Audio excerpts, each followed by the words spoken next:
Hi everyone, welcome to another episode of the Career Success Show with Adrian and Yen. It's Friday.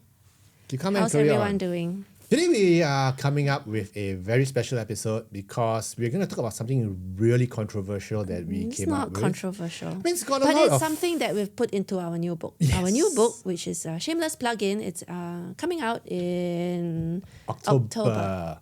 It's called Your 7 Career Currencies. That's right. Available at all good bookshops. No, just order directly from us. Order directly from us. Yeah. We're going to do more episodes on that later on, but today we want to talk about a magic number. Yeah. The magic number that decides whether you get the job. The magic number decides whether you keep the job. Whether you get a good bonus. Yeah. Or whether your job gets outsourced. And the magic number is 4. It's not fair because not everyone can see the value, can quantify the value that they bring. But no, Adrian's just being dramatic. I mean, seriously, okay. This is really about the amount of value you bring to your organization. So our premise is you have to bring in at least 4 times the value of your cost to the company. Yep. In terms of value, which means that if I'm paying you $10,000, you have to bring in at least $40,000 worth of value to the company. Per month, yeah. I'm not gonna hire you. I'm not gonna keep you, especially if Yeah. someone's gonna bring in 6x or 10x. Yeah. So there's a baseline magic number which is 4x, of which you need to use at the back of your mind to calculate everything that you do in terms, not just in terms of your cost, but in terms of your deliverables. Yeah, that's right. So it's not about the amount of time you put into the company, doing a lot of overtime or something. It's about that vague thing called value, which is occasionally measurable. Most of the time it's subjective, and that can be very tricky. Yeah. And why is it important? Because if you don't have that idea of how much value you create, or even how you create value, then why should the bosses be paying you? Because you don't even know what you're there for. Imagine you're the receptionist who's sitting... I'm there because I'm pretty. Yeah. And if that's your value creation, then that's fine. How do you measure? But then if you turn up disheveled and not being, if you're hired there, your value is to make the whole place look good, right? And you turn up disheveled, you're not allowed. Oreo bits in your teeth, and smelling funky. It's like this is a very bad impression. So the point I is got the job because I'm the chairman's granddaughter. Yes. So that's why we need to start thinking about how do we create that 4x value. And this is a concept which we put forward in the book. And why 4x? Because a lot of other people do more than 4x, and there are a lot of other roles that don't meet 4x, or it's too subjective to be quantifiable. Yeah. So where does this magic number come from? The magic number comes from consulting and professional services. When you hire a lawyer, or even an accountant, or if you're in Accenture, basically your billings are supposed to be 4 times what your cost of the company is. Okay, the more the merrier, obviously. Yeah, the more the merrier. So the threshold is 4. So if a lawyer is not bringing in, if I'm paying a lawyer $20,000, but his billable hours are $20,000 worth of billable hours. Yeah. I'm going to let him go because he has so much spare capacity. But actually, a lot of people don't realize that the cost, when we talk about costs, your cost to the company, it's not just your compensation. It's the insurance, the training, the fact that you occupy a table, the landline, the oxygen, the phone, the insurance that they buy, the workman's comp. Everything, Yeah. So there's a huge cost all the to the benefits. company. It's even before you step in. I think they were saying it was like 60,000 a year. Oh, at least. Of overheads to just have you sit at this table. Yeah. So that's why we need to understand there are two parts of this equation: your cost and your value creation. Yep. The cost, let's put it aside first because that's what you are. That's what you cost, right? Yeah, exactly. But how much value do you create? And that's why our baseline is 4x. Yep. The worst case scenario is 1-to-1. Okay, which means that I'm paying a salesperson $10,000 and it's only bringing $10,000 worth of profit. I'd rather just not have that person. Or the 1-to-1 situation is most often at fresh grad level, entry level. Where you're learning the where ropes. the person is there, but it's really more like a glorified apprentice. Yeah.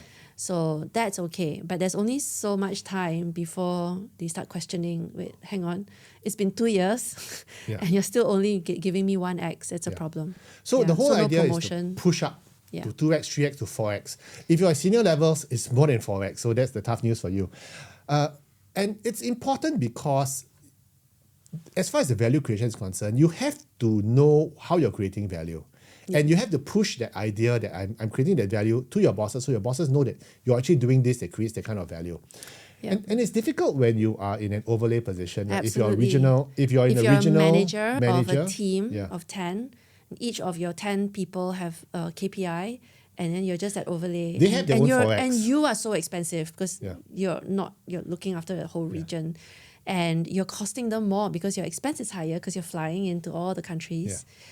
So how do you quantify your value as an extra layer?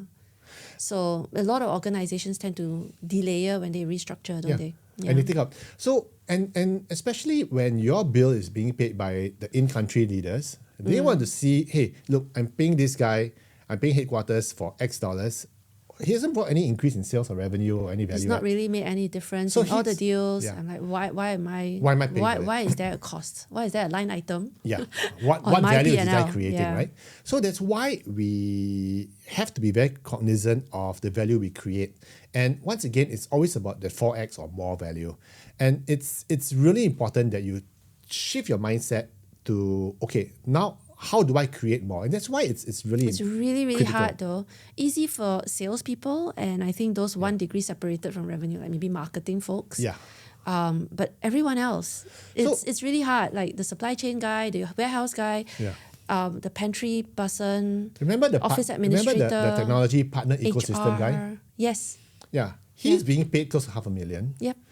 And the sales he was pulling the region doesn't even cross more than 10 million. Yeah. Okay. Yeah. And of that sales, everyone's taking a piece of the profits. There are easily 10 salespeople, Yeah.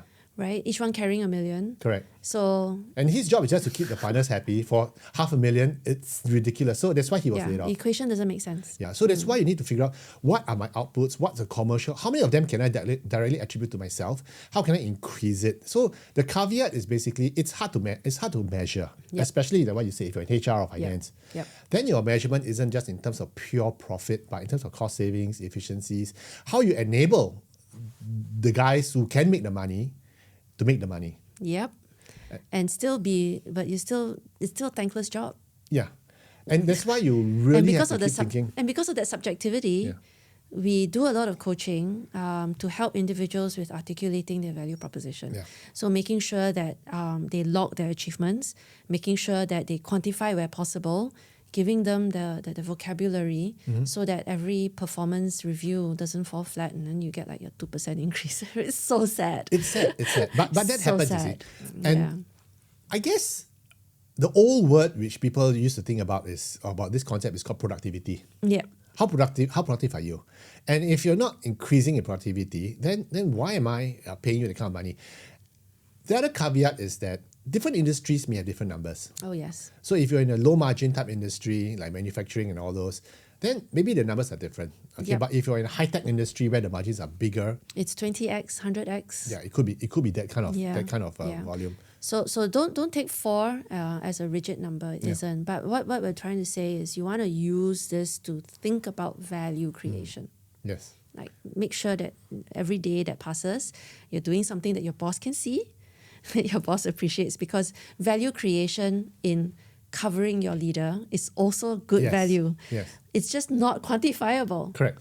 For example, if you are just doing the things that you may not find is very remarkable, but you are literally taking things off your boss's plate and giving him time to be more strategic to do other stuff. To him, his value add is not just your commercial or your outcomes, but hey, he has his purpose, and his purpose is to be a blocker or to run interference or to give me advice or whatever it is. So to him, that could be a non-monetary value creation, Yes. which also comes into play. Classify that as a line item in your performance review. Yes. Ultimately, when it comes to performance review, I think you have to have the discussion with the boss to show that these are the things which I do. Yes. Am I creating enough value for And you? these are the How else can benefit I? statements because people forget about that. Yeah. Yeah. So that's why the 4X comes into play when you're going for your performance appraisal. And for interviews, it's how you articulate your potential 4X you can create. Yep. If someone can articulate an 8X, Yep. you're going to get the job, Yeah. not you. Yeah. Of course, There's context. There's because context. there's And whether the person can do it or not. likability Yeah. and trustworthiness, and whether or not he's just being a braggart. Yeah. But anyway, it's about, again, at the very, very baseline, it's just how do you articulate your value proposition? And it's easier said than done. And it takes some time. You Just need to sit think down. about That's why for our clients, when they come to us, we sit them down in the first session for close to 3 hours. We just sit down and try to understand what their actual value creation is. Is it unique? Is it replicable? Is it transferable? And a lot of the times people take it for granted, don't they? Yeah. Oh, I just do this. Ah. And you're like, why are you not talking about it? Well, it's just whatever. No, it's great. And then you go, oh, really? So take for example, whenever we get a marketing person in, I always ask them a question. Is marketing a cost center or a revenue center? The people who say that marketing is a cost center, they don't get jobs. But the moment you look at marketing as the engine to prime for the sales to enable, and I can create For lead 4x gen. for every dollar you give me to put into the marketing engine, I can create potentially 20 times of that. It's bigger than an ROI conversation. Yeah. It's not just ROI. Of course, it is. Marketing is all about ROI. Right? Correct. For every dollar you put in, what's the benefit, right? This is slightly different. It's a bit more. It's deeper. Pushing It's deeper the and bigger. envelope. Yes. Yeah. So you need to understand the value creation. And if you cannot tie your value creation to what you're doing now, you're in trouble. Yep. Because then I'm gonna ask you, imagine you meet your CEO in the lift and they say, so Johnny, what do you do? I sit in that desk. or if you are unable to articulate it and your leaders perceive that it is something AI can do, that's it. So be aware that with every market disruption or a technological change, you might have to rethink your value creation, because in the past, what took 3 days by a human now takes 4 hours Or less. or less. So then you need to find other ways to showcase your value, So because your price hasn't dropped. Yeah. In fact, it's going up.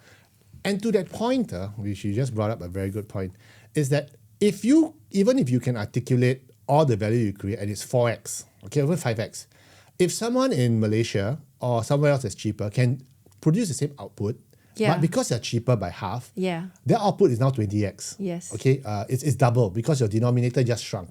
Okay, so that's something you need to worry about as well when you have that conversation. Early on in this show, we said that the number determines whether you keep your job. That's what's happening. That's why Singaporeans are losing jobs to people overseas. It is it's very sobering. It's painful, but that's again, the truth. when Adrian uses words like, you should worry about it, I'm like, well, no, hang on. Worry. Well, don't worry. Don't Just be happy. think about it, and make use of it. Just think about it and start from today. So the $1 million question then is, how do you improve that X? I don't know. Context matters. What kind of job am I doing? Yeah. Am I an executive assistant? Because there's so many ways I can think for my leader. And they will value me for an exorbitant price.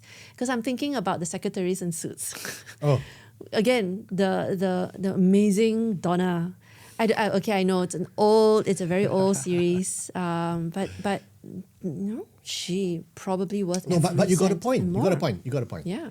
You move up the value chain. It's what we call value migration. You migrate up the value chain. Instead of a secretary just taking coffee and everything, what can I do? Can I preempt?